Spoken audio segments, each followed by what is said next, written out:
खरा दिने केतेक पक्षी भारी चिंतित थांती जेउमानकर फ्रिज कूलर भरी कोनोसी वस्तु घरे न थाए। दिन गोटाई बाजिलानी टिकी चढ़ीरा पुओ झियो झाड़े ओदा हेई घरे आसी पहुंचले।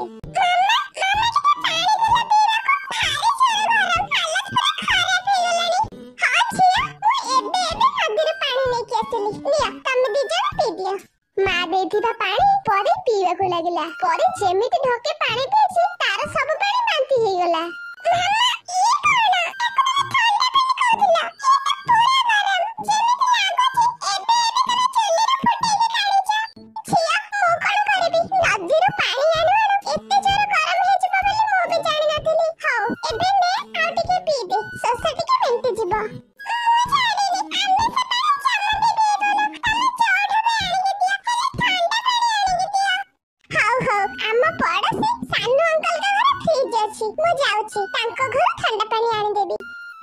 चढ़े पाटिरो एक कथा सुनी पिला माने भारी खुशी हो गले। टिकी चढ़े गला पड़ोसी घर ठंडा पानी आनिबा पई काउ मानको परिवार से माने ठंडा ठंडा कूलर पवन में बसिथिले। टिकी चढ़े जाई से मानको घरे पहुंचला। अरे बा तम घर तो भारी ठंडा गरम वाला टिकी भी लागुनी। कूलर ही सेमिति हे थाए थरे चालिला माने सब ठंडा कर दिए। हो छाड़ छाड़ से कथा तू कोन एठी के आइछो तोर की काम एठी तानु भौणी तमे तो जानिछो मो घरे कूलर अछि ना फ्रिज ओ छुआ माने ठंडा पानी पीबे बेले खारे चिति करछन्ते फ्रिज पानी टिके मिलिबो की हो काहे कि नुहे पानी रो कथा तो जग्गू गलु गलु फ्रिज रो दीटा बोतल काढी चढ़े आंटी के फ्रिज पानी देई देलु। तापरे जग्गू का फ्रिज रो दीटा ठंडा पानी बोतल काढी टिकी चढ़ी को देला। सुनो भाई तमको बहुत बहुत धन्यवाद मैं एबे ही बोतल देई छी आनी की। तारे टिकी चढ़ी दीटा ठंडा पानी बोतल ले घर को चली गला। पिला माने खुशी होई जणे गोटे गोटे बोतल धरी सब पानी पी देले।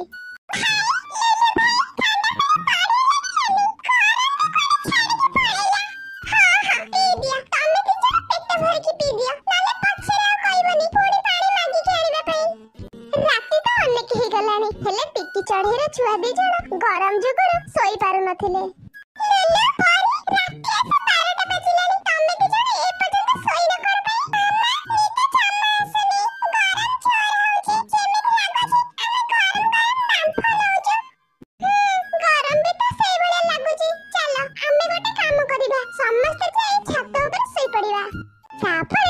छुआ तीन जण बिछଣା ले छात ऊपर चली गले हेले सेठी भी त्राही नथला। मशा माने छुआ मानको कामुडी पकोथिले।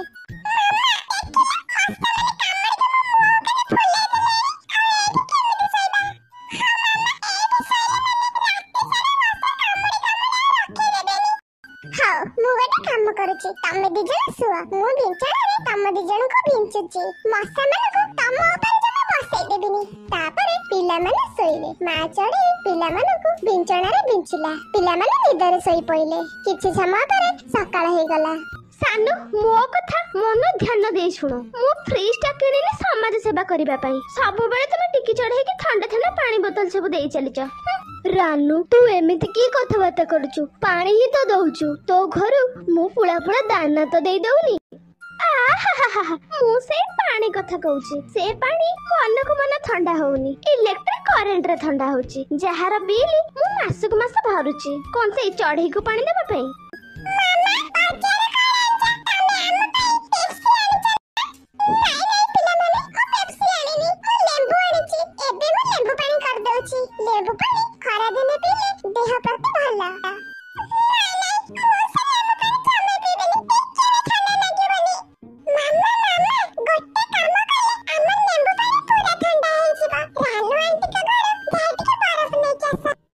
टिकी चढ़े बरफ आनिबा पई रानू का घर को गला। आलो चढ़े तू एठी पोड़ी कह एबे कोन दरकार तोर। रानू फोड़ी अल्प किछि बरफ दरकार थिला मु एबे लेंबू पानी तयारी करिबी त सेठी पई।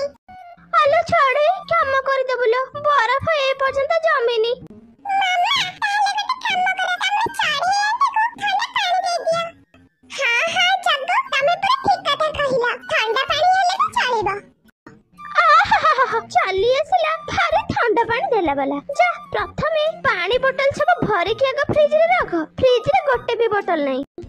ହଉ ହଉ ଠିକ ଅଛି ରାନୁ ଭଉଣୀ ମୁଁ ଗୋଟେ ଘଣ୍ଟା ପରେ ଆସିବି ତାପରେ ମତେ ଥଣ୍ଡା ପାଣି ଦବ। ଚାଲି ଆସିଲା ଗରିବ ଚଢେଇ ଥଣ୍ଡା ପାଣି ମାଗିବାକୁ। ଫ୍ରିଜ ଟା ମୁଁ ତୋ ପାଇଁ କିଣିନି, ଫ୍ରିଜ ଟା ମୁଁ ମୋ ପାଇଁ କିଣିଛି। ଏତେ ଯଦି ଥଣ୍ଡା ପାଣି ପିଇବାର ଇଚ୍ଛା ନିଜେ ଗୋଟେ ଫ୍ରିଜ କିଣିଦଉନ।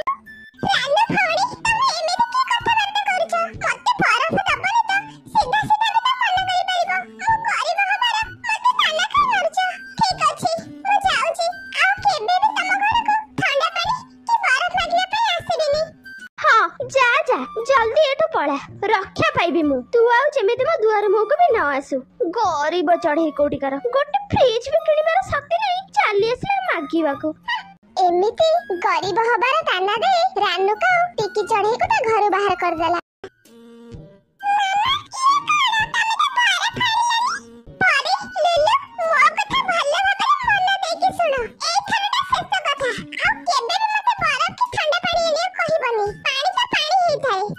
ଚଢେଇର ଏମିତି କଥା ଶୁଣି ପିଲାମାନେ ପୁରା ଚୁପ ହେଇଗଲେ। ଟିକି ଚଢେଇକୁ ନିଜ ଉପରେ ବି ରାଗ ଲାଗୁଥିଲା। ଟିକି ଚଢେଇ ଉଦାସ ହେଇ ନଦୀ ପାଖକୁ ଚାଲିଗଲା ଆଉ ନିଜେ ନିଜକୁ କହିଲା, ମୁଁ କେତେ ଖରାପ ମାଟିଏ।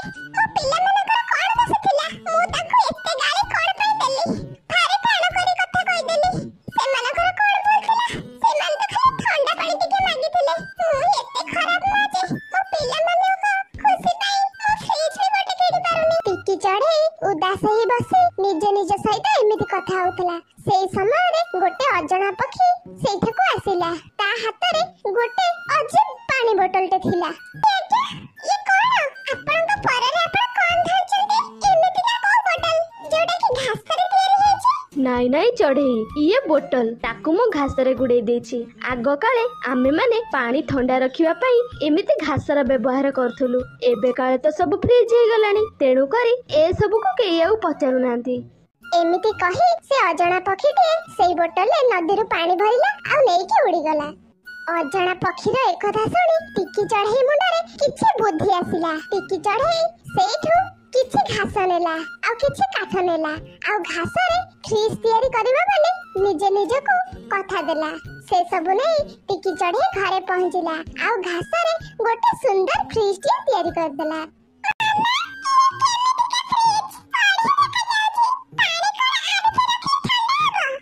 ଖୁସି ହେଇ ପିଲାମାନେ ସେ ଘାସ ଫ୍ରିଜରେ ପାଣି ବୋତଲ ସବୁ ଭରିଦେଲେ। କିଛି ସମୟ ପରେ ଘାସ ଫ୍ରିଜରୁ ପାଣି ବୋତଲ କାଢି ଦେଖିଲେ ପାଣି ତ ପୁରା ଥଣ୍ଡା ହେଇଯାଇଥିଲା। ମାମା, ସତରେ ପାଣି ତ ପୁରା ଥଣ୍ଡା ହେଇଯାଇଛି। ହେଲେ ଭାଇ ଚାଲେ ଆମେ ଏଥିରେ ଲେମ୍ବୁ ପାଣି କରି ପିଇବା। ପିଲାମାନଙ୍କର ଖୁସି ଦେଖି ମା ଚଢେଇ ବି ବହୁତ ଖୁସି ହେଇଗଲା। ଆଉ ଏପଟେ ରାନୁ କାଉ ଘର ଫ୍ରିଜ ସେଦିନ ଖରାପ ହେଇଯାଇଥାଏ। ସାନୁ ଦେଖିଲା ଫ୍ରିଜ ଟା କଣ ପାଇଁ ଚାଲୁନି ନା କଣ? ପାଣି କେତେବେଳେ ରଖିଲେଣି ହେଲେ ଟିକେ ବି ଥଣ୍ଡା ହେଇନି। ହଉ ରାନୁ ରହ, ମୁଁ ଫ୍ରିଜ ମେକାନିକ କୁ ଡାକି ଦଉଛି। ତାପରେ ସାନୁ କାଉ ଯାଇ ଫ୍ରିଜ ମେକାନିକ କୁ ଡାକି ଆଣିଲା। ଆପଣଙ୍କ ଫ୍ରିଜ ଟା ଖରାପ ହେଇଯାଇଛି। ମୋଟାମୋଟି ଭାବରେ ଆପଣଙ୍କ ଫ୍ରିଜ ରେ 6000 ଟଙ୍କା ଖର୍ଚ୍ଚ ହବ। ହାଲୋ କଣ 6000 ଟଙ୍କା? 6 ଟଙ୍କା ବି ଘରେ ନାହିଁ, 6000 ଆଣି ମୁଁ କୋଉଠୁ ଦେବି? ମେକାନିକ ଭାଇ ତମେ ଫ୍ରିଜ ଟା ଟିକେ ସଜାଡି ଦିଅ, ପଇସା ମୁଁ ଧୀରେ ଧୀରେ ତମକୁ ଦେଇଦେବି। ନା କ୍ଷମା କରିଦବ ଭଉଣୀ, ମୁଁ ମାଗଣାରେ କୌଣସି କାମ କରେନି। ଯେତେବେଳେ ପଇସା ହବ ସେତେବେଳେ ମତେ ଡାକିଦବ। ଏବେ ମୁଁ ଆସୁଛି। ତାପରେ ମେକାନିକ ସେଇଠାରୁ ଚାଲିଗଲା। ଏପଟେ କାଉର ପରିବାର ଉଦାସ ହେଇ ବସିଥାନ୍ତି। ଫ୍ରିଜ ବିନା ସେମାନଙ୍କୁ ରହିବାକୁ ପଡୁଥିଲା। ସାନୁ, ଥଣ୍ଡା ପାଣି ପିଇବାକୁ ଭାରି ଇଚ୍ଛା ହେଲାଣି। ଏ ଗରମ ପାଣି ଆଉ ପାଟିରେ ଦେଇ ହଉନି। କୋଉଠୁ ନହେଲେ ବରଫ ଟିକେ ନେଇ ଆସ। ଓହୋ, ତୁ ଏବେ ଜାଣିପାରିଲୁ? ସେଦିନ ବିଚାରି ଗରିବ ଚଢେଇକୁ ତୁ କେତେ କଥା କହି ଏଠୁ ବିଦା କରିଦେଇଥିଲୁ। ଦେ 6000 ଟଙ୍କା ଦେ, ଫ୍ରିଜ ଟା ମୁଁ ସଜାଡି ଦେବି ଆଉ ତୁ ଥଣ୍ଡା ପାଣି ପିଇବୁ। ହଁ ସାନୁ, ତମେ ପୁରା ଠିକ କଥା କହିଲ। ମୋ ପଡୋଶୀ ଚଢେଇକୁ ମତେ ଏଠୁ ବିଦା କରିଦେବାର ନଥିଲା, ତାକୁ ସାହାଯ୍ୟ କରିବାର ଥିଲା। ବୋଧେ ଭଗବାନ ସେଇଥିପାଇଁ ଆମ ସହିତ ଏମିତି କଲେ। ରାନୁ କାଉ ଏମିତି ସେ କରିଥିବା ଭୁଲର ଅନୁତାପ କରୁଥିଲା। ସାଙ୍ଗମାନେ, ଏଇ କାହାଣୀରୁ ଆମକୁ ଶିକ୍ଷା ମିଳିଲା, ସବୁବେଳେ ଗରିବ ଲୋକମାନଙ୍କୁ ଆମେ ସାହାଯ୍ୟ କରିବା କଥା।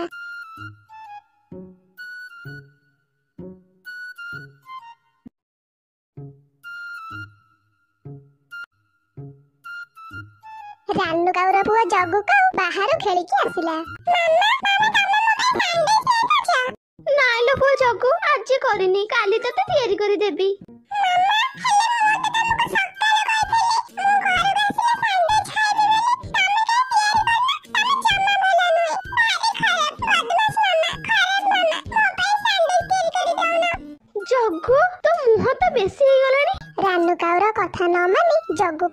ଆହୁରି ରାନୁ କାଉକୁ ବହୁତ ଚିଡେଇ ଦେଲା। ରାନୁ କାଉ କିଛି ନ ଭାବି ଜଗୁ କାଉ ଗାଲରେ ଗୋଟେ ଥାପଡ଼ ଲଗେଇଦେଲା।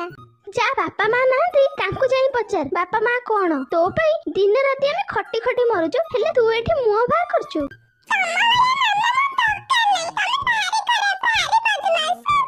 ବିଗିଡି ଯାଇଥିବା ଜଗୁ କାଉ ତା ମାମାକୁ ଏମିତି ମୁହଁ ବାହାର କରି କହି ସେଠାରୁ ଉଡି ଚାଲିଗଲା। ଜଗୁ କାଉ ରାଗିକି ଉଡି ଯାଇ ବସ୍ ଷ୍ଟାଣ୍ଡରେ ବସିଲା।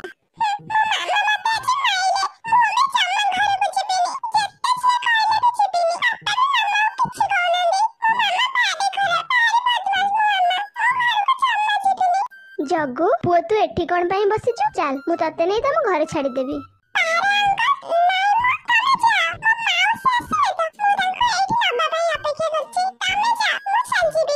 ଜଗୁ କାଉ ପାରାକୁ ଏମିତି ମିଛ କଥା କହିଲା। ତାପରେ ସନ୍ଧ୍ୟା ହେଇଗଲା। ସାନୁ କାଉ କାମ ସାରି ଘରକୁ ଫେରିଲା। ସାନୁ ଜାଣିଲ ଜଗୁଟା ଭାରି ଖରାପ ରାସ୍ତାକୁ ଚାଲିଗଲାଣି। ଆଜି ମତେ ମୁହଁ ବାହାର କରି କହିଲା, ମୁଁ ଗୋଟେ ଥାପଡ଼ ଲଗେଇଦେଲି। ଏ ପର୍ଯ୍ୟନ୍ତ ଘରକୁ ଫେରିକି ଆସିନି।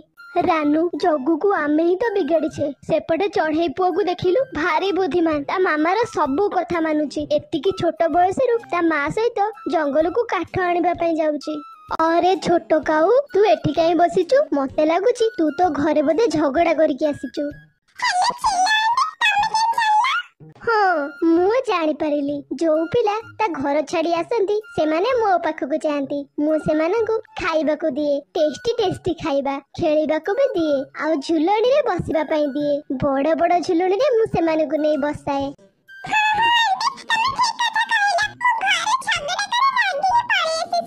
ଛୋଟ କାଉ ତୋ ଭଉଣୀ ସହିତ ନା ତୋ ମା ସହିତ?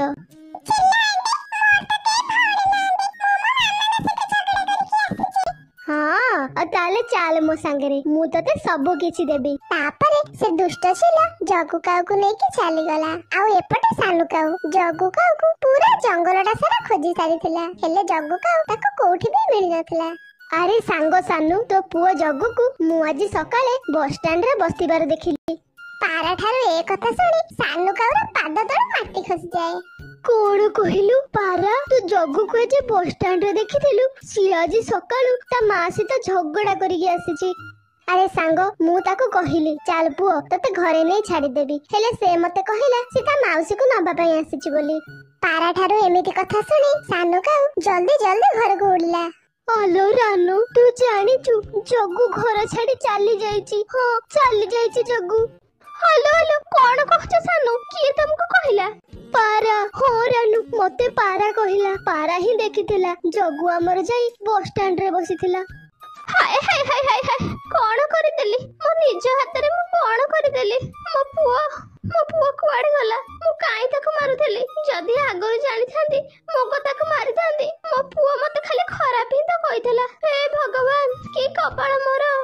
ତାପରେ ରାନୁ କାଉ ବହୁ ଜୋରେ କାନ୍ଦିବାକୁ ଲାଗିଲା ଆଉ ନିଜକୁ ଦୋଷୀ କଲା। ସେଇଟା ରାତି ସମୟ ଥିଲା, ସେଥିପାଇଁ ଜଗୁର ବାପା ମା ଜଗୁକୁ ଖୋଜିବା ପାଇଁ ଘର କୁଆଡେ ବି ଯାଇପାରୁନଥିଲେ। ସେମାନେ ଘର ଭିତରେ ବସି ସେମିତି କାନ୍ଦୁଥାନ୍ତି।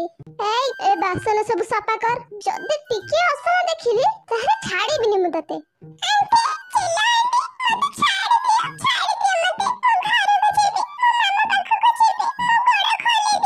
କଣ କହିଲୁ? ଘରକୁ ଯିବୁ? ତୋ ମାମା ପାଖକୁ ଯିବୁ? ତୁ ତ କହୁଥିଲୁ ତୋ ମାମା ଭାରି ଖରାପ, ଭାରି ବଦମାସ ତୋ ମାମା।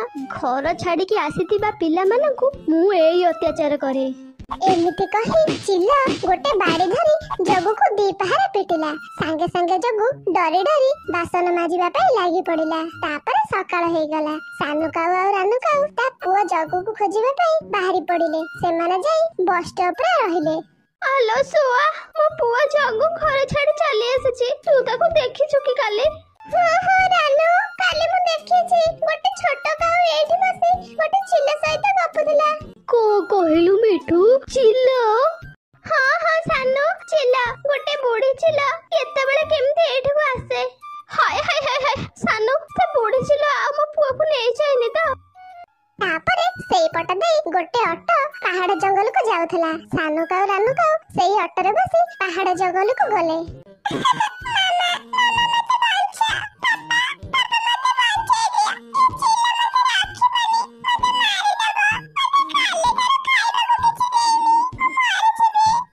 ସେ ବୁଢୀ ଚିଲ ଜଗୁ କାଉକୁ ସବୁ କାମ କରଉଥିଲା। କରୁଥିଲା। ଜଗୁ କାଉ ଘରର ସବୁ କାମ କରୁଥିଲା। ଜଗୁ କାଉ ତା ମା ରାନୁ କାଉକୁ ଭାରି ମନେ ପକାଉଥିଲା। ଚିଲ ଘରେ ଜଗୁ କାଉ ବାସନ ମାଜୁଥିଲା, ଚାହା ବି ତିଆରି କରୁଥିଲା, ଆଉ ଘରର ଅନ୍ୟାନ୍ୟ କାମ ସବୁ ଜଗୁ କାଉ କରୁଥିଲା।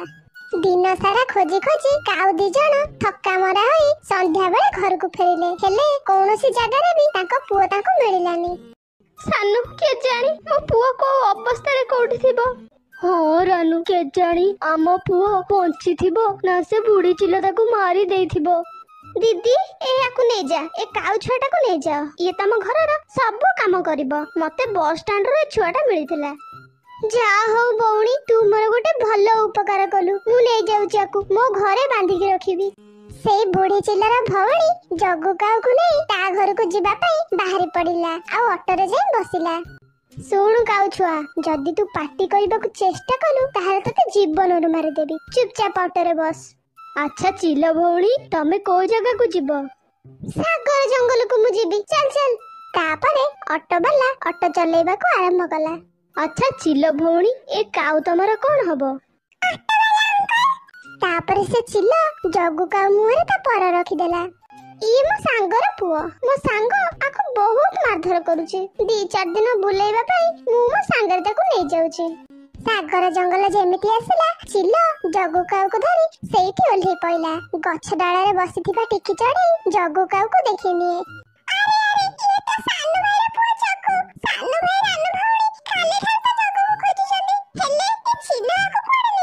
ତାପରେ ଟିକି ଚଢେଇ ଚିଲ ପାଖକୁ ଗଲା। ଛୁଆ, ମୁଁ ତତେ କାଇଁ ଦେବି? ଚୁପ କରି ଯା କାଉ ଛୁଆ, ବାଟରେ ଗୋଟେ ଖେଳନା କିଣି ତତେ ଦେଇଦେବି। କାଇଁ ଚିଲଉଛୁ? ମୁଁ ସବୁ ଜାଣିଛି, ତମେ ହଉଛ କିଡନାପ କରୁଥିବା ଚିଲ। ମତେ ଏ ଛୁଆ ଭଲରେ ଦେଇଦିଅ। ଇଏ ତ ମୋ ପଡୋଶୀରେ ରହୁଥିବା କାଉ ଭଉଣୀଙ୍କର ପୁଅ। ବୁଦ୍ଧି ଖଟେଇ ଟିକି ଚଢେଇ ସେଇଠି ଚିଲେଇବାକୁ ଲାଗିଲା। ଦୌଡ଼ି ଆସ, ସମସ୍ତେ ଦୌଡ଼ି ଆସ। ଛୁଆ ଧରା ଚିଲ ଆସି ପହଞ୍ଚି ଯାଇଛି। କିଏ କୋଉଠି ଅଛ? ଧାଇଁ ଆସ। ତାପରେ ଚିଲ ଜଗୁ କାଉକୁ ସେଇଠି ଛାଡିଦେଇ ସାଙ୍ଗେ ସାଙ୍ଗେ ଉଡି ଚାଲିଗଲା। ଚାଲ ଜଗୁ, ମୋ ସହିତ ଚାଲ। ତାପରେ ଟିକି ଚଢେଇ ଜଗୁକୁ ନେଇ ଅନ୍ୟ ଏକ ଅଟୋ ଧରି ଜଗୁ କାଉକୁ ଆଣି ତା ଘରେ ପହଞ୍ଚିଦେଲା। ବାପା ମାକୁ ପାଖରେ ପାଇ ଜଗୁ କାଉ ତା ବାପା ମାଙ୍କ ଛାତିରେ ଯାଇ ଲାଗିଗଲା।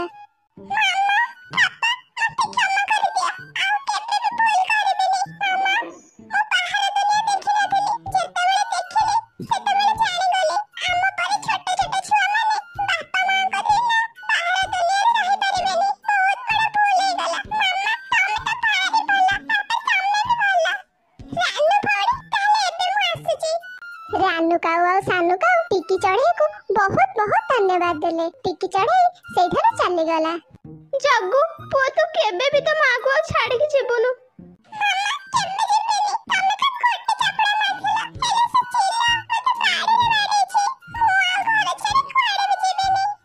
ସେଇଦିନ ଠାରୁ ଜଗୁ କାଉ ତା ଭୁଲ ବୁଝି ପାରିଥିଲା। ସାଙ୍ଗମାନେ ଛୋଟ ଛୋଟ ଛୁଆ ମାନଙ୍କ ପାଇଁ ବାହାର ଦୁନିଆ ଜମା ବି ଠିକ ନୁହେଁ। ଘର ହଉଛି ସବୁଠାରୁ ସୁରକ୍ଷିତ ଜାଗା।